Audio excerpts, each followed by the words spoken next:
Welcome back, folks. This is the Daily Dollar Index. And before we get into it, I appreciate all your prayers for my son. Yesterday was a little bit too much for me. We had too many things to deal with him. He got a little hysterical and carrying on about how much it itched.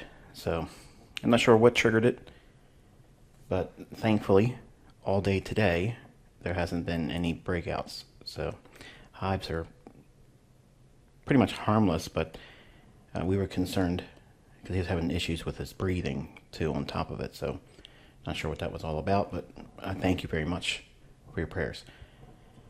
This was the first recording since last Friday, as I noted in last Friday's post on the forum, and I believe I said it in the video, but there will not be a Sunday video between last Friday and this one, and there wasn't one on Monday either.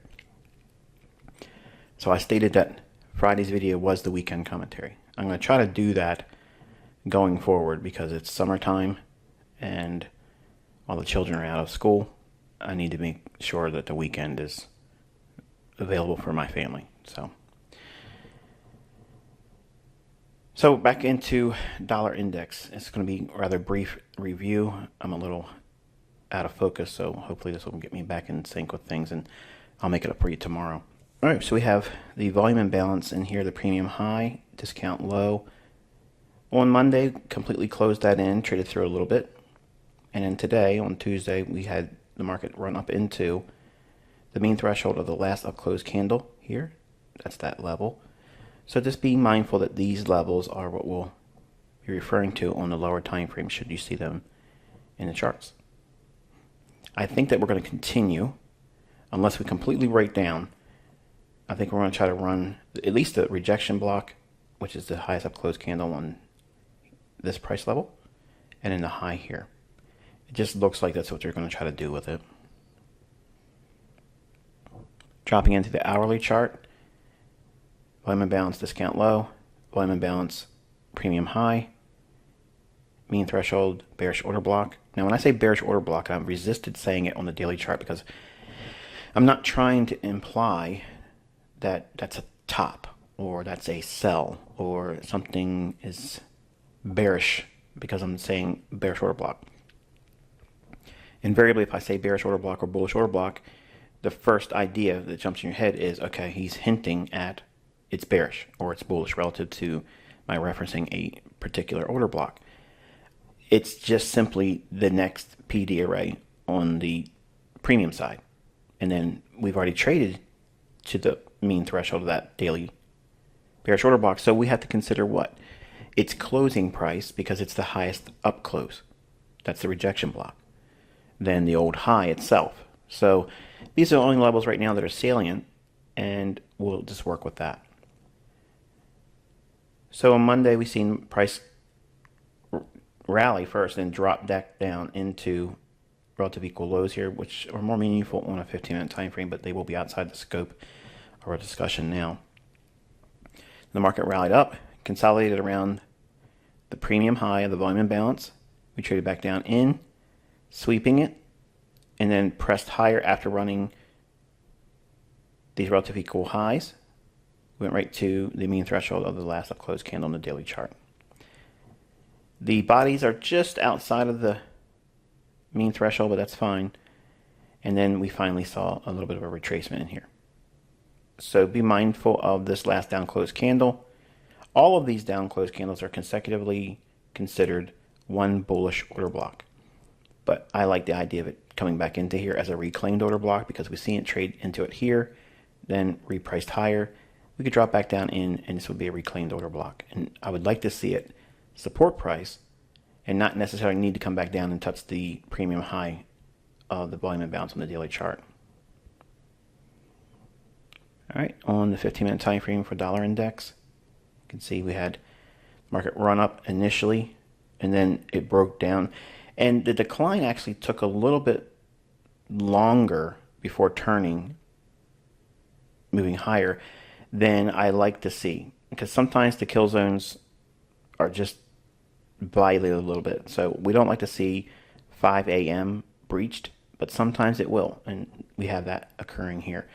But it trades back down into a fair value gap, bullish order block, trades there, rallies up in balance, and all these consecutive down close candles, that's your bullish order block. It trades back into that with a volume imbalance and fair value gap. Multiple things there. Optimal trade entry, rallies up into the mean threshold of that bearish order block on the daily chart for dollar index. We'll see if it wants to trade higher. I'm going to give room for that to occur, but you can clearly see that we had relative equal highs here. And the initial run through, they came back down one more time, rallying back above the short-term high here, and then retracing. Nothing indicates it's topped here. Nothing indicates that it's bearish. So stick with the underlying narrative that they're probably going to want to take that daily high out on dollar. That would remain bearish for euro and cable. All right, we traded down into the last down close candle here on euro dollar. Traded through the opening price, and it's consolidating. Now, I like these lows over here as a potential draw on liquidity. It just feels like they're holding euro much longer than they did with cable. If you remember, I said that it would be a lot easier for British pound versus US dollar or cable to run its relative equal lows out. It was much cleaner in terms of its price, and we have that, being shown here. Euro is just being reluctant to go down there.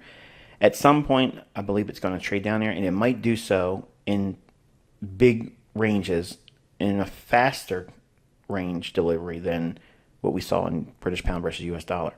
That's what I'm thinking, but obviously I don't have anything in here to go on yet. It just looks like that's what they're probably going to do. And because cable has already dropped and ran its relative equal lows out over here, I'm expecting for cable to consolidate and then euro catch up with what British pound versus US dollar did, which is trade down to its relative equal lows here. So the bias for me still is higher dollar, lower euro dollar, but it could be fickle in here until it finally breaks. Once it goes below this low here, it should be pretty much open season for the sell side liquidity there. Euro dollar hourly chart. Relative equal highs in here. Ran up into that on Monday. Displacement sends it to the buy side liquidity. Then it retraces all the way back down into the last down close candle here. Pumps it right back up into, again, another level of liquidity. And then sells off. Now this run here was for Tuesday's trading, and we attacked the sell side liquidity right there and that order block level again on the daily chart. Notice that. Notice the buys of the candles respecting it as well. On the 15-minute time frame, you can see fair value gap there. Consequent encroachment just above these relative equal highs. One runs right up into it there. Breaks down, small little fair value gap right there. Fills in that. All of this is distortion by marking time. Okay, in other words, the only dealing range of any consideration that's noteworthy to me is the high here and the low here. So everything after that I'm not really concerned about because it's inside of a time window where it's not interesting, it's not meaningful to me, it's nothing. So if this range in here is our dealing range of importance, to the left of that, what do we have? That fair value gap. And that's all we're doing. We're coming right back up into right here, returning back into that level there. Leaves the relative equal highs, comes back down in. Fair value gap, we're residing right there. So we see price try up into that again, rebalances that, then displacement to the downside, attacking sell side liquidity there, and relative equal lows. Now think of this here, the same thing here. We might need to see it go up a little bit more and then attack that again. But once this goes, I think it should speed up on the downside and catch up to what, again, pound dollar has done. On the smaller time frames, 5-minute chart, you can see the midnight delineation here, New York time. And the market trade down initially first, and then rallied all the way up past, notice this, past the London kill zone. We're trading almost into 6 a.m. and then we have the break. Comes back up into bearish order block. Breaks again, small little imbalance. And then here, the optimal trade entry is where the change in the state of delivery is the last of close candle, that opening price, down to the low. And you see the optimal trade entry 62, 79 respectively, and then 70.5, which is not noted because I'm showing you the breaker. The high of the breaker and the low of the breaker. That's what's being shown here. And look at the beautiful delivery to that price point there, that particular candle. We are not supply and demand. Supply and demand does not come this close. It doesn't even get in the same vicinity, not even in the same zip code. This is pure perfection. So when you have the market trade back up into that level and you're into optimal trade entry and you had a market structure shift here, like it does there, and we're now in New York open kill zone. This is a breaker, sell, optimal trade entry, runs the sell side liquidity here and that bullish order block on the daily chart. That's that level here again. It trades down into it, digs into it one more time, trades back up, fair value gap there. Another sell-off, attacking the rejection block, but leaves relative equal lows in here, and then consolidates off the low. British pound daily chart, beautiful delivery on cable, attacked the sell-side liquidity like we were expecting. Just textbook, just beautiful delivery on the existing sell-side liquidity resting below there. This level is going to be the only one that's noted of any importance, so just be mindful of all of the candles bodies here and how it delivers on a lower time frame, attacking these relative equal lows. On the hourly chart, you can see last week we had the market rally up on Friday, start to break down, and then we just continue that on into Sunday's opening and Monday's trading. Small little imbalance in here. It reprices and gets that rebalanced, breaks down again. Order block. Look at that order block in here, how it hammers that level. 1, 2, 3, 4 candles. 4 hours it remained at the base of that order block. Then displacement. Consolidates. Drops again. Fair value gap. Overshoots it a little bit. Notice that. Now I want you to, in your notes, screen capture this on your own charts. Don't use mine. Go into your own charting and screen capture this whole fractal right there. And note that this fair value gap is overshot with the bodies. But it does not overtake this swing high. Notice that. This whole structure here, if you have an optimal trade entry fair value gap and the stop would be above this old high, that in itself is a complete model when you're in a bearish sell program. Basically, a bearish sell program is just a bearish market, or when the momentum or bias is bearish, and everything would be reversed obviously for when it's bullish. And then obviously attacks the 135.80 institutional level and consolidated off of the low of the day. On the 15-minute time frame, you can see we had the market drop down initially, rally back up, and then breaks lower, small little fair value gap. It opens on this candle here, fills that in, then delivers. Another fair value gap there, rallies back up in, balances it, and mitigation. This down close candle, extended out in time, breaks lower, then consolidates off of the low. On the 5-minute time frame, midnight crossover in New York, the market starts with an initial decline, then rallies back up again outside of the London Open Kill Zone. This is typical on summer trading. The market breaks down the short-term high right here. It breaks that, so now you have a shift in market structure. Retraces back in. This is a breaker. High, low, higher high. Extend it out in time. Nails it. Breaks lower. We have another down close candle right here. That's a breaker. High, low, higher high. Extend that out in time. Now this is where you overlap again with this delivery on this low and this high. This is our dealing range of importance. Why this dealing range, Michael? Why not this one to this one. Oh, you can use that, but if you're looking for the PD array matrix in terms of where we're at in the scope of the algorithm, the short-term high here, short-term low there, that's the most recent at this time when it retraces. This high to that low, that's your dynamic dealing range. This low is your breaker, extended out in time. So if you strip all this stuff away, a classic interpretation would be this low was broken. Now at this time, that low being broken and retested, that should act as what? Resistance. These are the times when it works. Most of the time, it'll get you in trouble. The logic is we have this high, the low, 79, 62, and that small little fair value gap right there. See that? How many signatures are there? Several.